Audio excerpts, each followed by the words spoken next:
The water lily, the gold spinners. Once upon a time, in a large forest, there lived an old woman and 3 maidens. They were all 3 beautiful, but the youngest was the fairest. Their hut was quite hidden by the trees, and none saw their beauty but the sun by day, and the moon by night, and the eyes of the stars. The old woman kept the girls hard at work, from morning till night, spinning gold flax into yarn, and when one distaff was empty, another was given them, so that they had no rest. The thread had to be fine and even, and when done was locked up in a secret chamber by the old woman, who twice or thrice every summer went on a journey. Before she went, she gave out work for each day of her absence, and always returned in the night, so that the girls never saw what she brought back with her, neither would she tell them whence the gold flax came, nor what it was used for. Now, when the time came round for the old woman to set out on one of her journeys, she gave each maiden work for 6 days, with the usual warning. "Children, don't let your eyes wander, and on no account speak to a man, for if you do, your thread will lose its brightness, and misfortunes of all kinds will follow." They laughed at this oft-repeated caution, saying to each other, "How can our gold thread lose its brightness? And have we any chance of speaking to a man?" On the 3rd day after the old woman's departure, a young prince, hunting in the forest, got separated from his companions and completely lost. Weary of seeking his way, he flung himself down under a tree, leaving his horse to browse at will, and fell asleep. The sun had set when he awoke, and began once more to try to find his way out of the forest. At last he perceived a narrow footpath, which he eagerly followed, and found that it led him to a small hut. The maidens, who were sitting at the door of their hut for coolness, saw him approaching, and the 2 elder were much alarmed, for they remembered the old woman's warning. But the youngest said, "Never before have I seen anyone like him. Let me have one look." They entreated her to come in, but seeing that she would not, left her and the prince. Coming up, courteously greeted the maidens, and told her that he had lost his way in the forest, and was both hungry and weary. She set food before him, and was so delighted with his conversation that she forgot the old woman's caution, and lingered for hours. In the meantime, the prince's companions sought him far and wide, but to no purpose. So they sent 2 messengers to tell the sad news to the king, who immediately ordered a regiment of cavalry and 1 of infantry to go and look for him. After 3 days' search, they found the hut. The prince was still sitting by the door, and had been so happy in the maiden's company that the time had seemed like a single hour. Before leaving, he promised to return and fetch her for his father's court, where he would make her his bride. When he had gone, she sat down to her wheel to make up for lost time, but was dismayed to find that her thread had lost all its brightness. Her heart beat fast, and she wept bitterly, for she remembered the old woman's warning, and knew not what misfortune might now befall her.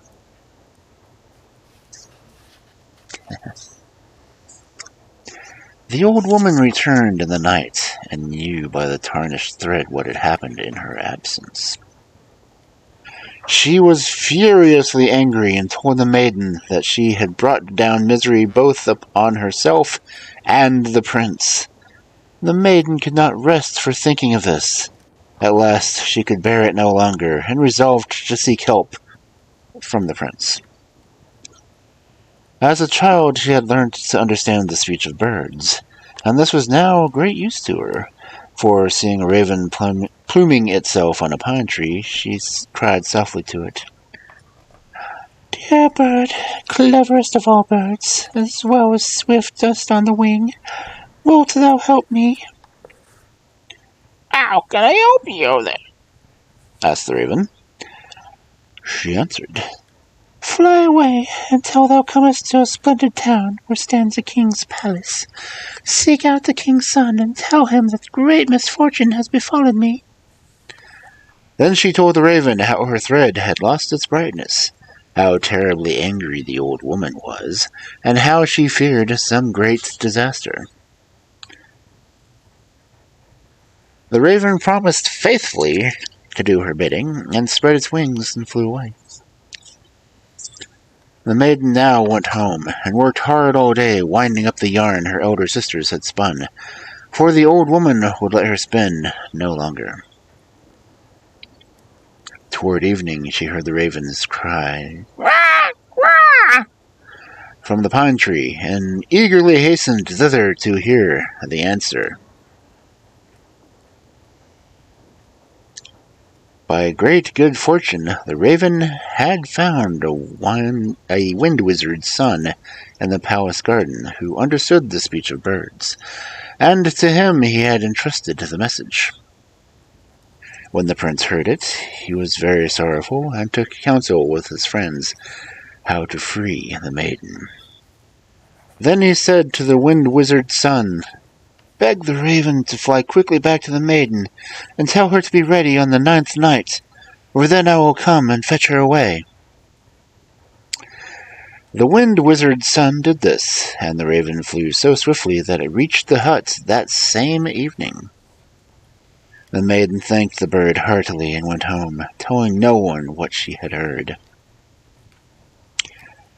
As the 9th night drew near, she became very unhappy, for she feared lest some terrible mischance should arise and ruin all.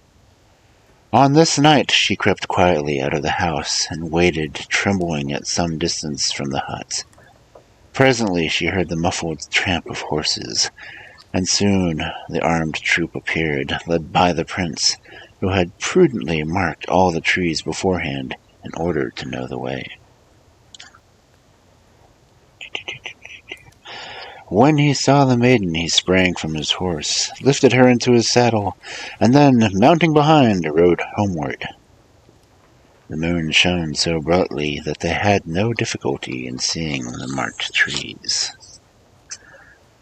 By and by, the coming of dawn loosened the tongues of all the birds, and, had the prince only known what they were saying, or the maiden been listening, they might have been spared much sorrow. But they were thinking only of each other, and when they came out of the forest, the sun was high in the heavens. Next morning, when the youngest girl did not come to her work, the old woman asked where she was.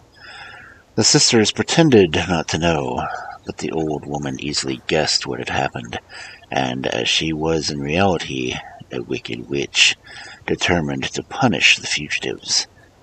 Accordingly, she collected 9 different kinds of enchanter's nightshade, added some salt, which she first bewitched, and doing all up in a cloth into the shape of a fluffy ball, sent it after them on the wings of the wind, saying, "Well, wind, mother of the wind, lend thy aid against her who sinned.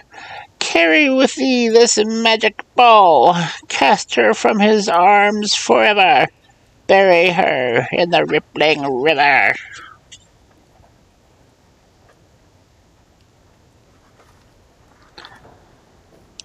At midday, the prince and his men came to a deep river, spanned by so narrow a bridge that only one rider could cross at a time. The horse on which the prince and the maiden were riding had just reached the middle of the bridge when the magic ball flew by. The horse, in its fright, suddenly reared, and before anyone could stop, it flung the maiden into the swift current below. The prince tried to jump in after her, but his men held him back, and in spite of his struggles led him home, where for 6 weeks he shut himself up in a secret chamber, and would neither eat nor drink, so great was his grief. At last he became so ill his life was despaired for, and in great alarm the king caused all the wizards of his country to be summoned, but none could cure him. At last the wind wizard's son said to the king, "Send for the old wizard from Finland. He knows more than all the wizards of our kingdom put together." A messenger was at once sent to Finland, and a week later the old wizard himself arrived on the wings of the wind. "Honored king," said the wizard, "the wind has blown this illness upon your son, and a magic ball has snatched away his beloved. This it is which makes him grieve so constantly. Let the wind blow upon him, that it may blow away his sorrow." Then the king made his son go out into the wind, and gradually recovered and told his father all. "Forget the maiden," said the king. "Take another bride." But the prince said he could never love another. A year afterward he came suddenly upon the bridge where his beloved met her death.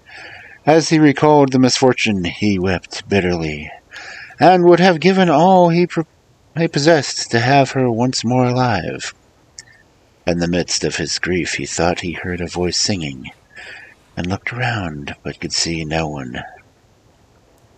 Then he heard the voice again. It said,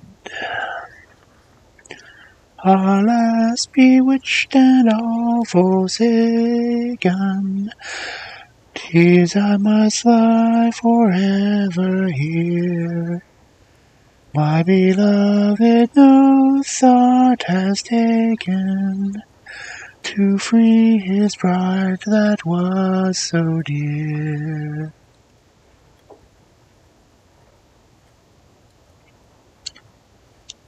He was greatly astonished, sprang from his horse, and looked everywhere to see if no one were hidden under the bridge.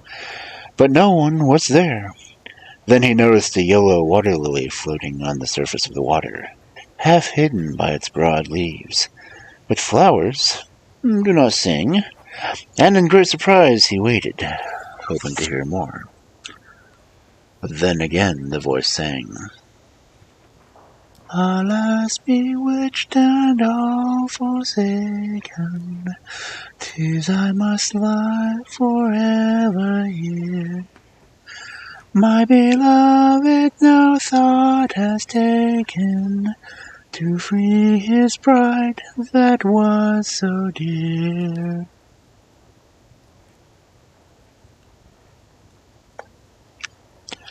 The prince suddenly remembered the gold spinners, and said to himself, "If I ride thither, who knows but they could explain this to me."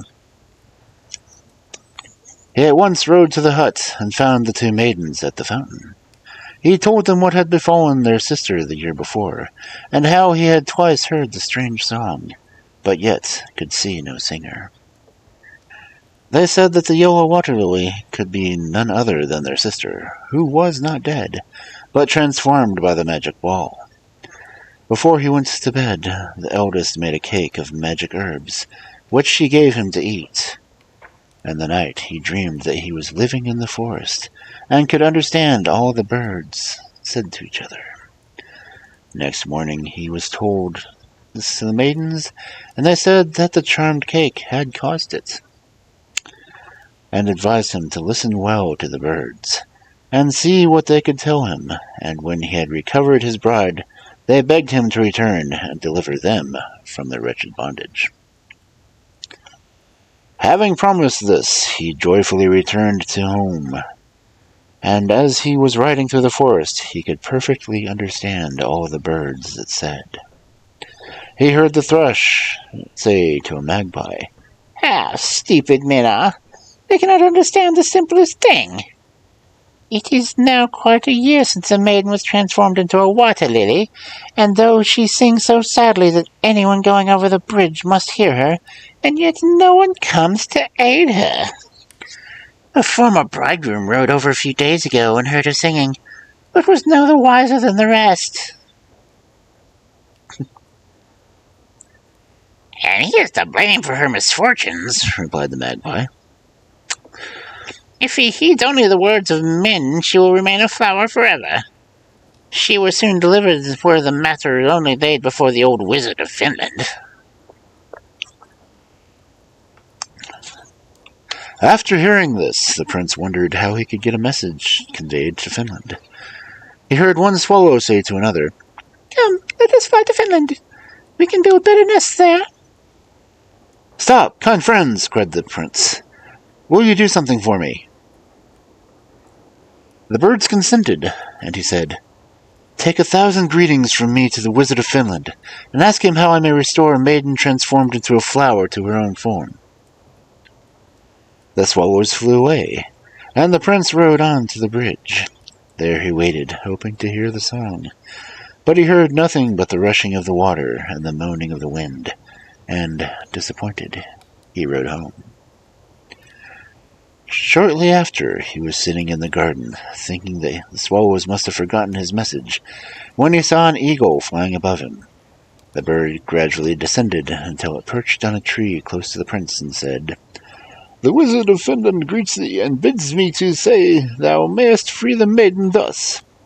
Go to the river, and smear thyself all over with mud, and then say, 'From a man into a crab,' and thou wilt become a crab.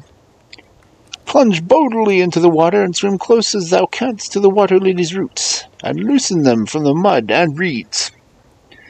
This done, fasten thy claws into the roots, and rise with them to the surface.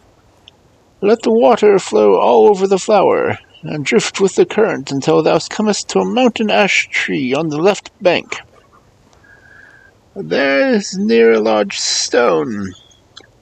Stop there and say, 'From a crab into a man, from a water lily into a maiden,' and ye both will be restored to your own forms." Full of doubt and fear, the prince let some time pass before he was bold enough to attempt to rescue the maiden. Then a crow said to him, "Why dost thou hesitate? The old wizard has not told thee wrong, neither have the birds deceived thee. Hasten and dry the maiden's tears."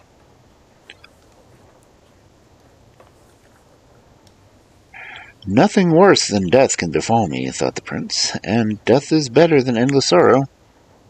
So he mounted his horse and went to the bridge. Again he heard the water lily's lament, and, hesitating no longer, smeared himself all over with mud, and saying, "From a man into a crab," plunged into the river. For one moment the water hissed in his ears, then all was silent. He swam up to the plant and began to loosen its roots. But so firmly were they fixed in the mud and reeds that this took him a long time. Then he grasped them and rose to the surface, letting the water flow over the flower. The current carried them down the stream, but nowhere could he see the mountain ash. At last he saw it, and close by the large stone, where he stopped and said, "From a crab into a man, from a water lily into a maiden." And to his delight, he found himself once more a prince, and the maiden was by his side. She was 10 times more beautiful than before, and wore a magnificent pale yellow robe, sparkling with jewels. She thanked him for having freed her from the cruel witch's power, and willingly consented to marry him. But when they came to the bridge where he had left his horse, it was nowhere to be seen. For though the prince thought he had been a crab only a few hours, he had, in reality, been underwater for more than 10 days.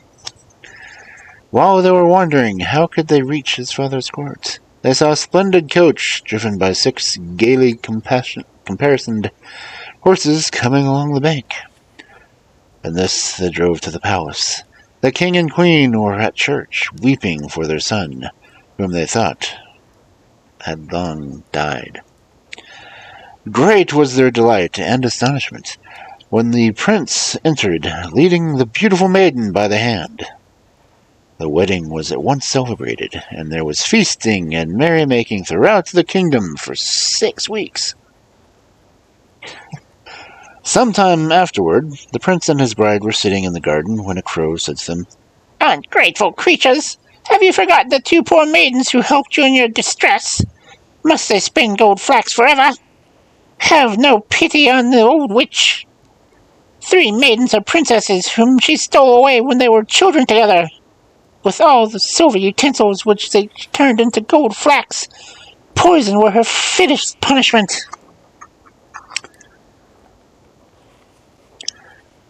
The prince was ashamed of having forgotten his promise, and set out at once, and by great good fortune reached the hut when the old woman was away.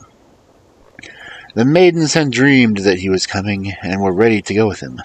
But first they made a cake, in which they put poison, and left it on the table where the old woman was likely to see it when she returned. She did see it, and thought it looked so tempting that she greedily ate it all up, and died.